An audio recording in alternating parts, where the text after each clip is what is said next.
Every so often, we hear a story about some young, naive individual traveling off to some extremely dangerous location and then having their lives ended. There was a story about a couple who went bike riding through Tajikistan, which is just north of ISIS territory, and they were rammed, and men came out with knives and forcefully ended their lives. These stories are really sad, and they're often highlighted to point out the naivety of these young people who think that the world is beautiful and they can show how great humanity is, not realizing that the world is actually very, very dangerous. And we have another story kind of like this today from Pluralist. Journalist goes to Ilhan Omar's homeland to prove how great it is, gets killed by terrorists. We also have the story from Summit News, which is Paul Joseph Watson's. Journalist travels to Ilhan Omar's homeland to prove Somalia is beautiful, gets killed by terrorists. And here's the original source material from the Washington Post. A Somali-Canadian journalist returned to Somalia to tell uplifting stories, then terrorists killed her. While the first two stories I showed you aren't untrue, I kind of take issue with framing. I feel like there's an opportunity to try and frame this as a young, naive individual going to, these dangerous places and getting killed, when in reality, first, there's absolutely no need to say Ilhan Omar's homeland. That's just trying to grab at keywords that are popular right now, that's, at least in my opinion.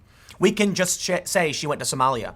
And we know Somalia is dangerous. The other important issue is that it's not some journalist just going there. It's a woman from Somalia who was raised in Canada who wanted to go back, specifically because most of the news you get out of the country is war, conflict, crisis. And she wanted to show people that there is beauty there. So technically, I believe it's fair to say that Paul is correct when he says she wanted to prove Somalia is beautiful. But it's fair to say Somalia does have beauty in it. So how do we want to frame this story? A young, naive individual who, gallivants off to Somalia and then dies, or a woman who knew the risks, was from there and said, I'm going to go back and do a good job of showing that there are good people here. That I find completely respectable. I do not view this as a story of a young, naive individual taking a ridiculous risk. It's someone who knows the risk, a journalist, someone who was well known and was from the place, who went back. So let's read. We'll start with let's read Washington Post's version. Before we get started, head over to timcast.com/donate if you'd like to support my work. There's a PayPal option, a crypto option, a physical address, but of course, share this video. I guarantee this video is going to be deranked. They derank all of my videos now, and this one's particularly controversial. So I will start by saying I absolutely detest the Washington Post because they've written overt fake news. The worst I can say about Pluralist and Summit News is that they take a biased framing. So you have to be very careful when it comes to left-wing sources like, say, Vox and BuzzFeed, or I don't necessarily want to say right-wing sources, but anti-SJW or left critical sources like Summit or Pluralist, because framing is important. You can absolutely tell the truth, but frame it in a certain way. And I've fallen victim to this before. One of the first stories I did covering, young naive couples, was framed poorly by Pluralist, and I had to issue a correction. So I take that very seriously. But I want to add, I know the Washington Post to have actually published completely fabricated information. Like, they totally made stuff up. So it is what it is. Maybe I shouldn't start by reading the Washington Post, but we're going to anyway. And we'll jump over to Pluralist and kind of contrast how they frame this. They say, Hodin Nalaya spent the last days of her life doing what she loved most, sharing a side of Somalia rarely depicted in the West. On Twitter, she posted photos of young boys grinning on the island of Elisi, fresh fish and lobsters pulled straight from the Indian Ocean, and a colorful sunset from the port city of Kismayo. It was an incredible day to witness Somalia's beauty, the Somali-Canadian journalist wrote. Then on Friday, al-Shabaab militants stormed the Asasi Hotel in Kismayo, killing at least 26 people, including Nalaya, 43, and her husband, Farid Jama Suleiman. An additional 56 people were wounded.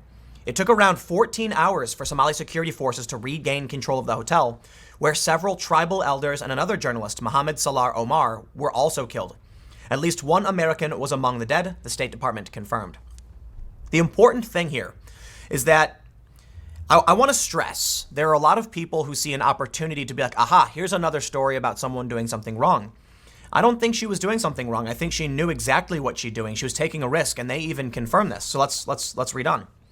They say her presence in Somalia sparked hope among those in the diaspora looking for proof that they too could one day return to their ancestral homeland, said Mukhtar Ibrahim, executive director of the Sahan Journal, a nonprofit news organization covering immigrant communities in Minnesota, where there is a large Somali population. So I want to add, unfortunately, she's proven the opposite.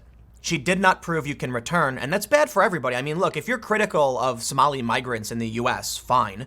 But you have to recognize until Somalia is presented like it is safe, secure, and you have journalists willing to go back and able to safely show the beauty of the country, we're not going to be able to give the refugees an opportunity to return to their homeland. I'm not saying refugees should have to go to their homeland. Of course, the left is going to be like, aha, we got you, Tim. No, what I'm saying is, if it were me personally, and of the refugees I've spoke to, they do hope to one day return to their homes. Nobody wants to be forced out of their homes because of war and conflict. And I'm sure that's true for many people in Somalia, as well as Afghanistan, Iraq, etc. I've spoken to Syrian refugees who they cried when, one of them cried when he saw treats like cookies and candies from that are sold in Syria because they've lost their home. So I certainly can respect that we do need journalists who are willing to take that risk. Unfortunately, it's just not true that Somalia is safe. And I think if there's anything that this woman did that is positive, it's that she's unfortunately shown the true dangers of Somalia. While I can certainly respect she took the risk to try and show the beauty, what she ended up doing is giving her life to show that Somalia is in fact dangerous, and perhaps the refugees can't return for some time until things like this can be, gotten under control. But let's read this quote. She left her comfortable life in Canada to go to Somalia, and that's a big risk for a lot of people in the diaspora, Ibrahim said. That's the saddest part, that a lot of people cannot wrap their heads around. She was doing her best. She wasn't taking sides. She wasn't into politics. She wasn't critical of the groups that were fighting. She was just trying to do good storytelling about her community. Asad Hussein, a Somali writer and student at Princeton University, said Nalaya strayed from narratives that portrayed Somalis only as victims trapped in various circles of conflict. She understood, as every good storyteller does, that the little moments in life matter just as much as the big ones. Hodan noticed the people bathing in the ocean, the orchards, in the courtyards, and the radiance of the setting sun, and she knew those were stories too. In a recent YouTube video from Kismayo, the city where she was later killed, she sits grinning and drinking tea with young women in a marketplace. You're watching the best of Somalia as we show you around this beautiful town. The 14-minute video pans to show views of the seaside and a soccer pitch that then features her laughing with a female shopkeeper and visiting a seafood processing plant. I'm always hopeful that our great industries can be revived and rebuilt across the nation, and more importantly in Kismayo, she said, gesturing to the coastline, because this place is beautiful. So she did want to, in a sense, prove that Somalia was beautiful.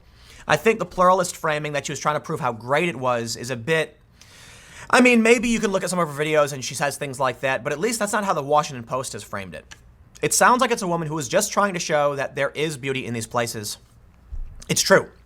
And I want to stress this too. I've been to many dangerous places, and one thing I often tell people is you will find the average person is not crazy.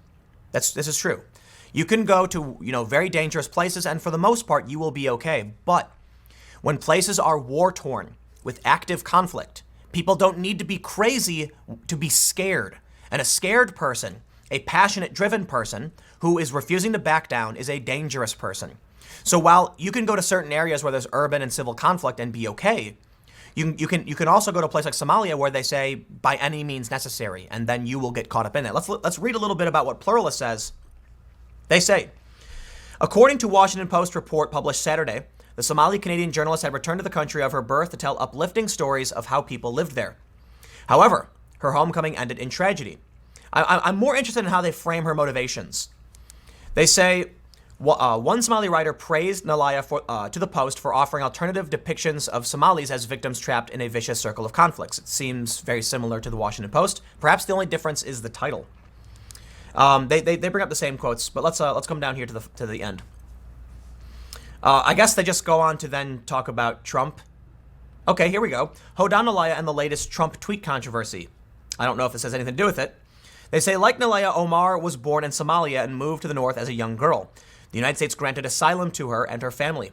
However, the Minnesota Democrat's life recently took a very different path.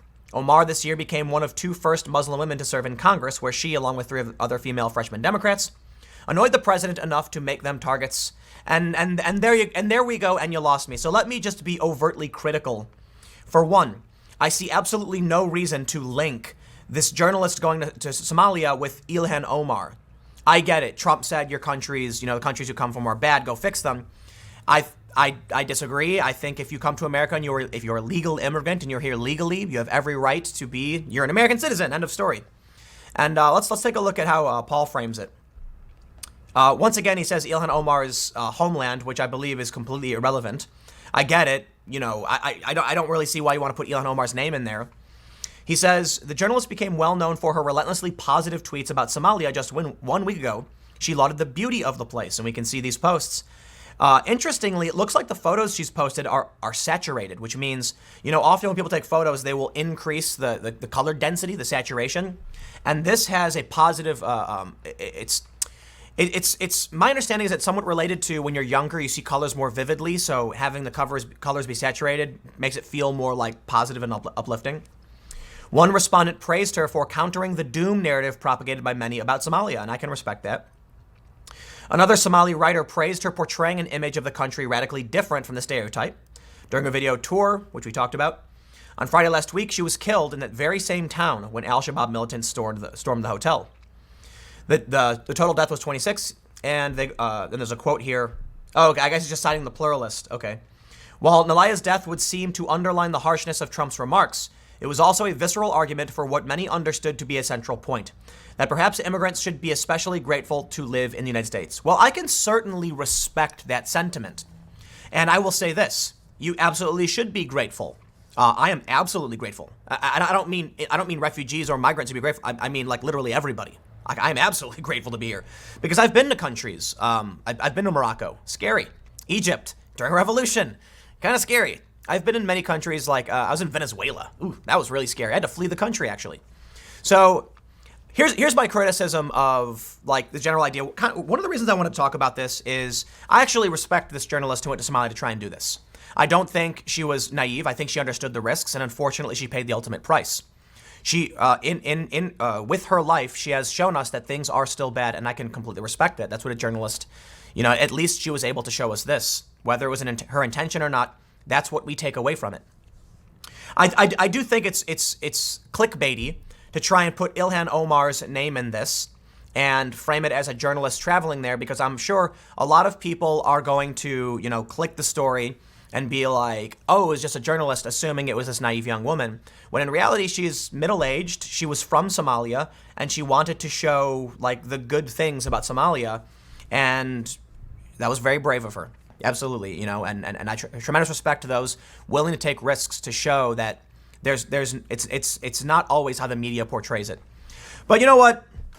In the culture war, you're going to have framing devices, you're going to have people trying to, generate revenue, clickbait, etc. And it is what it is. I get accused of it all the time, so what can I say?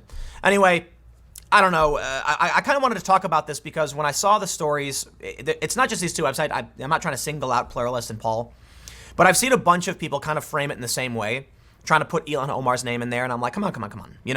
It's a woman from Somalia who went back to try and tell stories. It's just travel documentary journalism, and unfortunately, she lost her life. She knew the risks. She left the country on purpose. She gave up a very comfortable life to do something dangerous. I find that respectable. Anyway, thanks for hanging out. Stick around. Next segment will be at 1 p.m. on this channel, and I will see you all then.